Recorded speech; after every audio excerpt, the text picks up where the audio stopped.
이스라엘에 가서 요단강을 한번 가봤더니요, 그 요단강에 제가 생각했던 것보다 물은 그렇게 깨끗하지는 않았어요. 그런데 수량이 그래도 제법 가득 채워지는 그런 시기에 다녀왔습니다.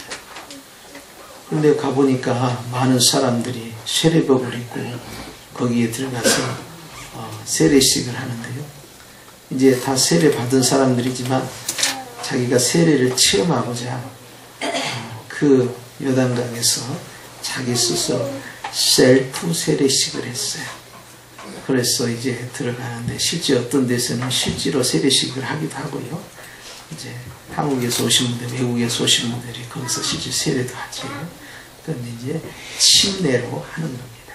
그것은 물속 깊이 들어갔다 나오는 것이죠.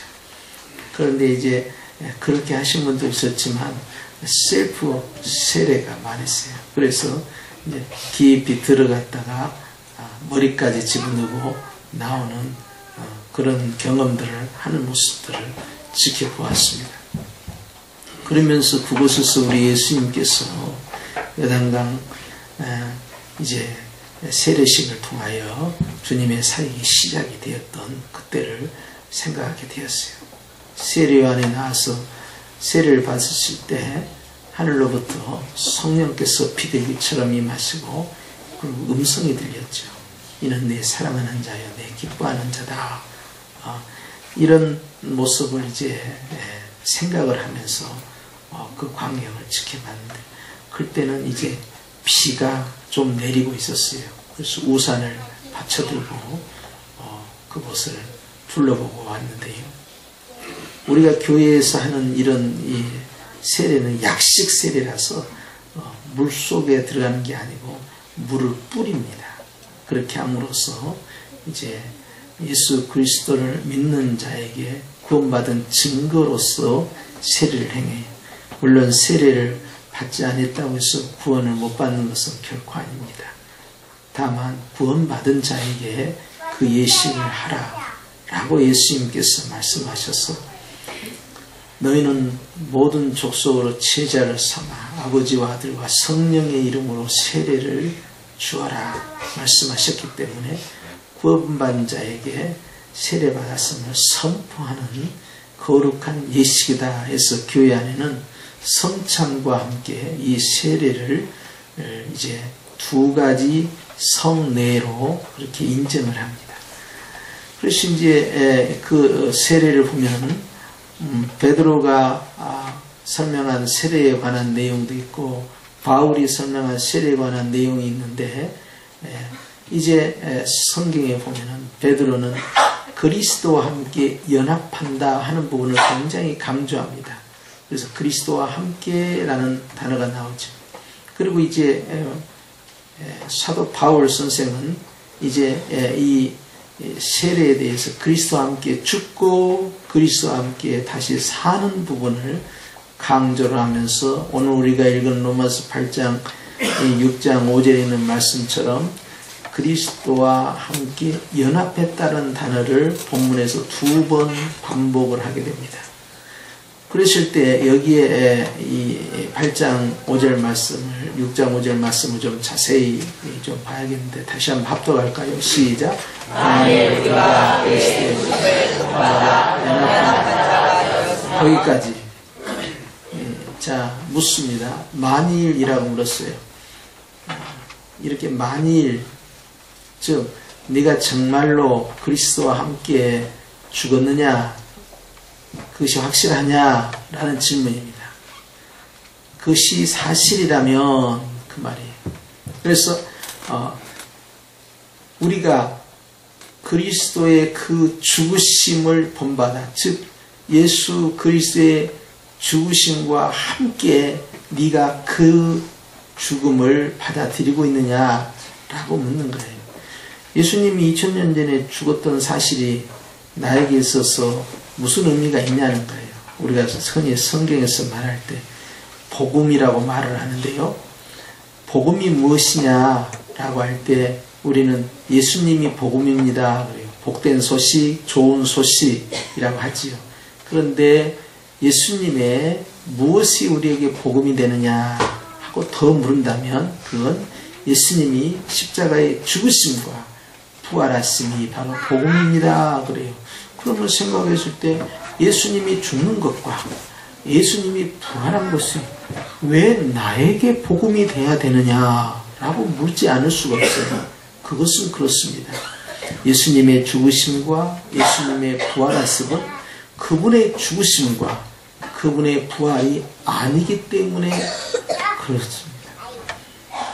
아니 그러면 그분의 죽으심과 부활하심이 아니면 무엇입니까? 했을 때 성경은 우리에게 이렇게 가르치시죠. 그분의 죽으심은 나의 죽으심, 그분의 부활하심은 나의 부활이었다 라고 하면서 나와 상관 있는 일이라는 사실을 알려주심으로 예수님이 하신 일이 나를 위한 것이었구나 하는 걸 우리는 깨닫게 됐죠. 그런데 2000년이나 흘러서 나는 죽은 적이 없는데 나는 다시 산 적도 없거늘 어찌하여 그것이 나의 죽음이 되고 나의 부활이 될 수가 있겠는가 그래요. 그래서 바울은 오늘 네가 그 그리스도의 죽음과 부활 앞에 연합했느냐 즉 함께 했느냐라고 묻습니다. 내가 그때 태어나지도 않았는데 내가 어떻게 연합할 수 있을까? 함께 할 수 있을까? 그렇게 질문할 수 있습니다. 그랬을 때 우리는 주님 앞에서 중요한 단어를 떠올립니다. 따라서 합시다. 믿음으로. 내가 예수님을 믿는다는 이 한 가지 사실은요 2000년이라는 시간과 공간을 뛰어넘어서요 그때의 그 주님의 죽으심이 현재의 나의 죽으심이 되고 그때의 그 주님의 부활하심이 나의 부활하심이 된다 하는 거예요. 그래서 네가 그리스도와 함께 연합되었느냐, 네가 그리스도와 함께 하였느냐, 그 현장에 네가 있었다. 아닙니다. 저는 없었습니다. 아니 있었다. 저는 이제 태어난 지가 얼마 안 돼서 있을 수 없습니다. 아니다. 네가 있었다. 어떻게 해요? 네가 믿음으로 그와 함께 연합이 되었다 라고 말씀하는 거예요. 할렐루야. 좌우에 계신 분과 인사하십니다. 연합했대요. 여러분 주님의 사건이 내 사건이 안 되고 주님의 부활이 나의 부활이 안 되면 그건 그분의 이야기예요. 히스토리입니다. 역사죠. 그러나 그 히스토리가 이제 나의 마이 스토리가 됐을 때 이건 복음이에요. 그래서 나를 위하여 죽으시고 나 때문에 죽으시고 내가 함께 죽었단 말인가? 그렇다는 겁니다. 언제요?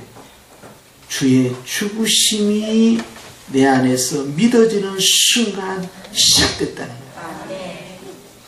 좌우에 계시는 거 인사하십시다. 믿음이랍니다.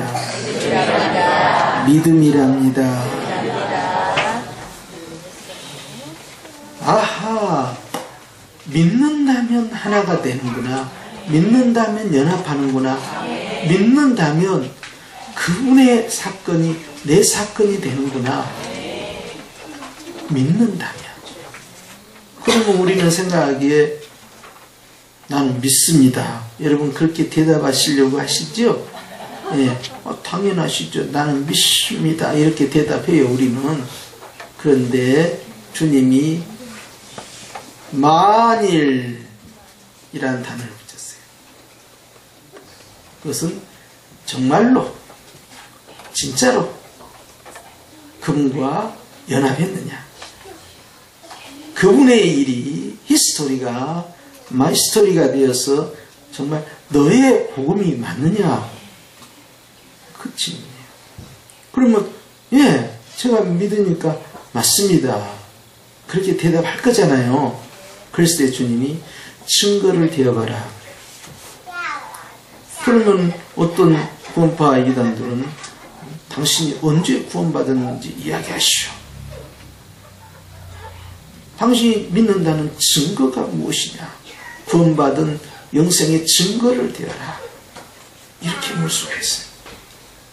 그런데 여러분, 성령님께서 우리에게 오늘 예수님의 죽으심과 부활하심이 바로 너의 죽음이요 너의 부활이었다는 사실을 네가 믿는다면 그 증거는 무엇이냐? 예수님과 네가 연합을 했다면 그 증거는 무엇이냐? 라고 주님이 물으신다면 우리는 무엇하고 대답을 해야 합니까? 나와 주님은 하나입니다. 주님의 사건은 바로 내 사건이었고 나를 위한 사건이었고 나는 그리스도와 함께 죽고 함께 부활했습니다. 내가 세례받은 것이 그리스도와 함께 죽음이었고 그리고 그리스도와 함께 다시 살아남이었습니다. 라고 내가 말을 하고 싶은데 주님이 그 증거가 무엇이냐 그러면 믿음입니다. 라고 대답할 것 같아요. 그런데 말입니다. 주님께서 네가 그리스도와 함께 연합했다는 사실을 믿는 그 증거를 보여야 된다 라고 할 때 뭘 하시겠습니까?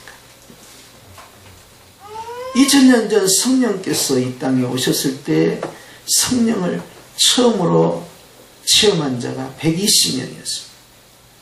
그들이 성령이 임했다라는 증거가 있었는데 그들은 방언을 하기 시작했습니다. 그것도 외국 방언이었습니다.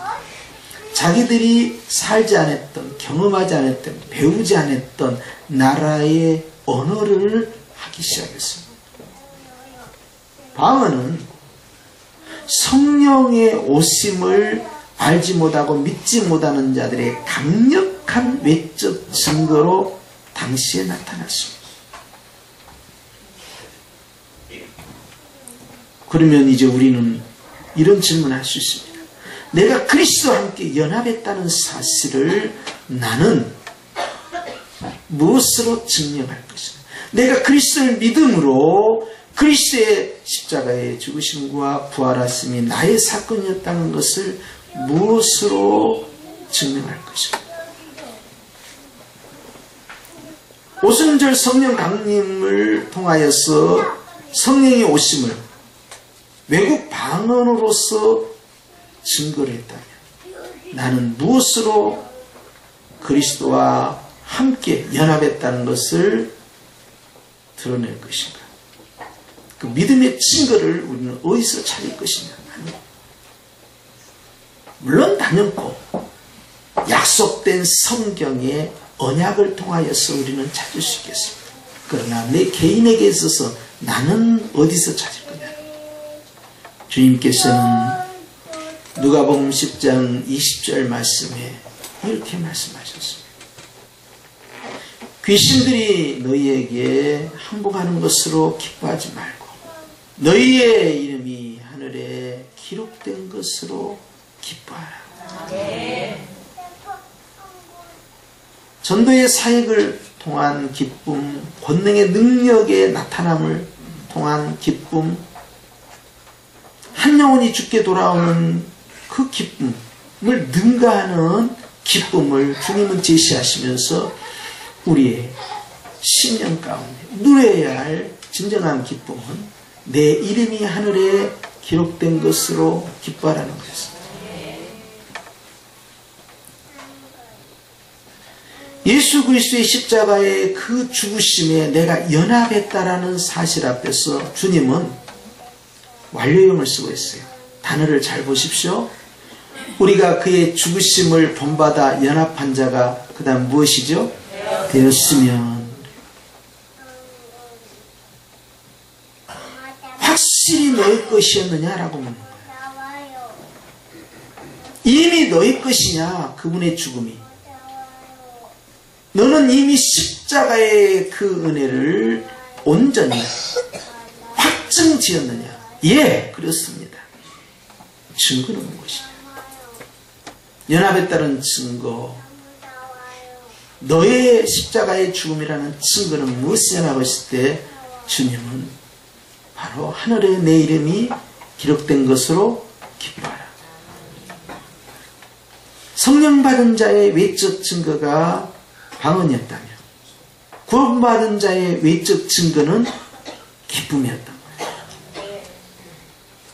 그러면서 주님께서는 두 번째로 부활에 대해서 그의 부활을 본받아 연합한 자가 그 다음 어떻게 되었습니까? 되리라 했어요. 현재형이면서 여전히 미래형이죠. 십자가의 복음뿐만 아니라 부활의 복음을 네가 가지고 있느냐? 그 부활의 복음은 초림을 통하여 우리에게 주어졌는데 그것은 바로 내가 영으로서 거듭나 영적 부활이었어요. 그러나 거기는 시작이었고요. 완성된 부활은 예수님이 재림을 통한 육체의 부활이 남아있는 것입니다. 영적 부활과 육적 부활을 통한 즉 현재적 부활과 미래적 부활을 동시에 우리가 가지고 있는 것이죠. 네가 그리스도의 그 부활하심에 연합했다면 그리스도의 부활이 바로 너를 부활시킨 걸로 네가 믿는다면 너의 현재적인 부활의 복과 미래적 부활의 그 증거가 너는 무엇이냐? 외적 증거를 물으신다면 그건 무엇일까요? 다시 거듭난 자, 다시 살아난 자가 죽었다가 살아났을 때 살아났다라는 것을 뭘로 표현합니까? 그것은 단연코 기쁨이에요.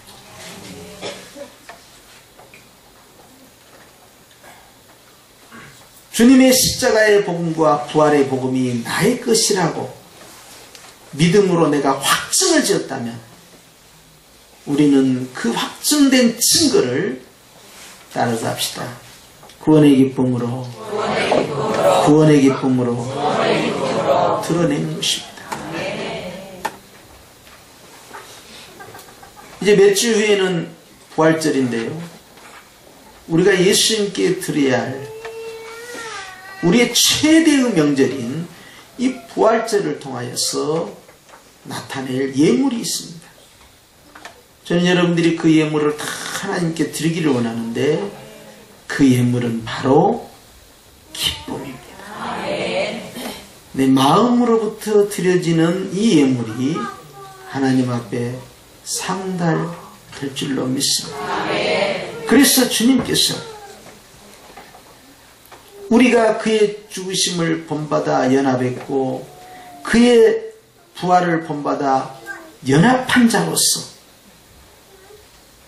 내 안에 확증된 복음에 대해서 주님은 묻습니다. 흔들림이 없는 구원의 확신과 담대함 속에서 우리가 성령으로 말미암아 주님 앞에 드려야 할 것은 여전히 기쁨이라는 사실이니 따라서 합시다. 기쁨이 성령 충만이요. 기쁨이 성령의 열매다. 그래서 그 사람이 성령 충만한가 성령 충만하지 않는가 중요한 기준치를 어디서 잡을 것이냐.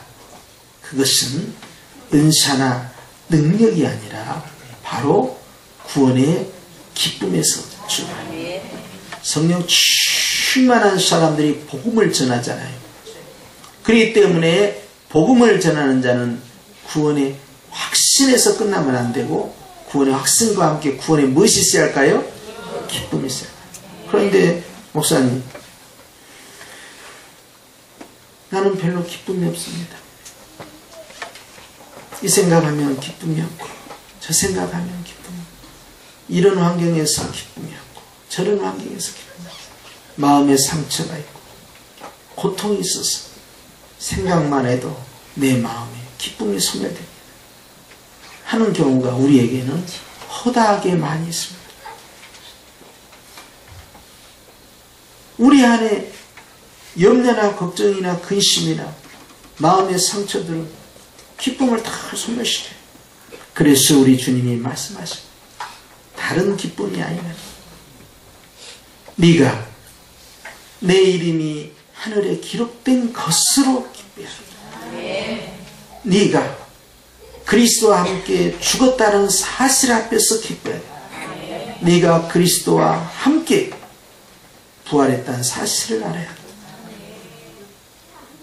모든 어둠의 권세, 사망의 권세, 고통으로부터 그리스도와 함께 죽었다. 그것이 너의 승리다. 그리고 너는 그것을 즐겨야 한다. 주님이 다시 살아나심을 통하여서 너는 새로운 생명으로 시작하였으니 네가 주님 앞에 드려야 할 삶의 모습은 기쁘게 사는 것이다. 왜냐하면 너는 다시 시작이기 때문에. 그리고 그것은 과거가 아니고 부활은 항상 현재적이고 그리고 부활은 항상 미래적이에요. 주의 재림까지 이어져 가는 줄 믿습니다. 그렇기 때문에 주님께서는 이제 하나님 앞에서 우리의 믿음의 증거, 우리가 연합한 그 증거로서, 즉 성령 충만한 증거, 구원받은 자로서의 증거, 하나님과 하나됨의 그 증거를 주님 앞에서 표현하기를 원하시는데 그것이 바로 예배예요. 어떤 예배일까요? 기쁨의 예배인 것입니다. 여러분 한 분 한 분이 다 예배자입니다. 즉 여러분은 예배에 동참한 성도이면서 또한 이 예배를 하나님께 드리는 영적 제사장과 같은 위치를 가지고 있습니다. 좌우에 계신 분과 인사합니다. 내가 예배자입니다. 그렇기 때문에 교회 가서 어디가 그러면 11시에 예배 보러 가 그렇게 하면 아니 됩니다. 우리는 내가 구경꾼이 될 수가 없어요. 제사장이 아니면 제물을 갖다 놓고 안수하고 자기는 뒤로 물러서야 합니다. 그리고 그 제사의 주도권은 이제 레위지파와 이 제사장들에 의해서 진행이 돼요. 그러나 주님께서는요, 우리로 하여금 그 예배 가운데 직접 동참하기를 원하죠. 그래서 이제 우리는 예배를 보는 자가 아니라 예배를 드리는 자로서 하나님 앞에 나아가는 영적 제사장인데 주님이 묻습니다. 너는 어떤 예배를 드릴 것이냐? 나는 그리스도와 연합한 자의 예배를 드리기 원합니다. 그래? 그러면 그리스도와 연합했다라는 증거는 무엇이냐? 주님, 그것은 기쁨입니다. 성령의 9가지 열매 가운데 하나도 바로 희락이 있겠습니다. 그러니 여러분 데살로니가전서 5장에 보면 항상 기뻐하라. 이것이 그리스도 예수 안에서 너희를 향하신 하나님의 무엇이다? 뜻이다. 좌우에 계신 분과 인사합니다. 하나님의 뜻이랍니다. 하나님의 뜻이랍니다. 뒤에 계신 분하고도 한번 할까요? 하나님의 뜻이랍니다. 무엇이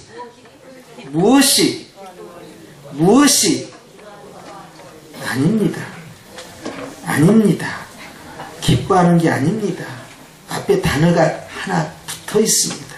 수식어가 항상 기뻐하라. 그 말은 항상 성령 충만, 항상 행복하거라, 항상 승리하거라. 잊어서는 안 된다는 거야. 이것은 선택이 아니구나. 나에게 반드시 있어야 할 필수적 의무사항이에요. 주님은 나에게 질문하십니다. 내가 다른 것만 생각해도 기쁨이 다 소멸되고 여러 가지 감정들이 복합이 되거늘 현재와 저 미래를 볼 때마다 두려움이 있거늘 주님은 그것조차도 너를 지배하지 못하도록 너는 그리스도와 함께 죽은 자다.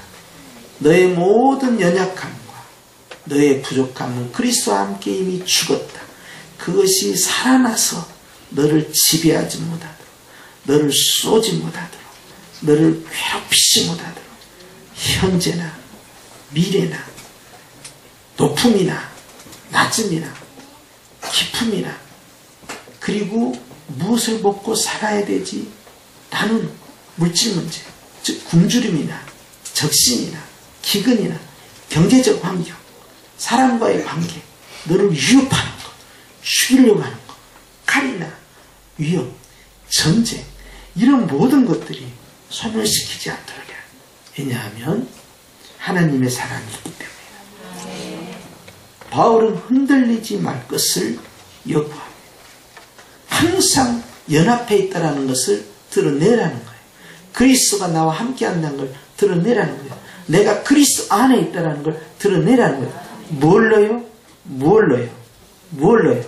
그것은 항상 기뻐함으로, 항상 승리하고, 항상 이 모든 것들이 너를 지배하지 못하고, 환경이 너를 괴롭히지 못하고, 너는 그것들 앞에서 굴복하지 말고 오히려 네가 연합되어 있다는 것을 그 환경 속에서 드러내라. 할렐루야. 오늘 여러분이 선택할 수 있습니다. 오늘 이 말씀을 마음에 담을 수도 있고 아니면 이 말씀을 잊어버릴 수도 있습니다. 여러분이 그래 내가 하나님과 함께한 자로서 즐겁게 살아야지, 기쁘게 살아야지, 이렇게 선택하실 수도 있고 그래 그렇게 살긴 살아야 되는데 잘 안 되네, 이렇게 무너질 수도 있어요. 그러나 여러분이 좋은 것을 선택하기를 저는 원합니다. 여러분 그 무엇이 여러분을 지배하지 못하도록 해야 합니다. 오직 그리스도와 함께 연합한 자는 그리스도와 함께 죽고 그리스도와 함께 살아났으니 두려울 것이 없으니 이제 그 어떤 것이 우리의 마음과 생각과 감정과 삶을 지배하지 못하도록 여러분 승리하신 예수님처럼 부활하신 예수님처럼 그의 부활에 연합하였으면 현재와 그 미래가 그렇게 되리라. 여러분 선포하셔야 합니다. 나는 승리자다. 나는 주님과 함께 살아있는 자다. 여러분의 마음이 죽지 않도록, 여러분의 생각이 죽지 않도록, 여러분의 삶이 죽지 않도록 승리를 선포하셔서 이번 한 주간도 믿음 안에서 견고히 서 있기를 예수님의 이름으로 축복합니다. 기도드립니다.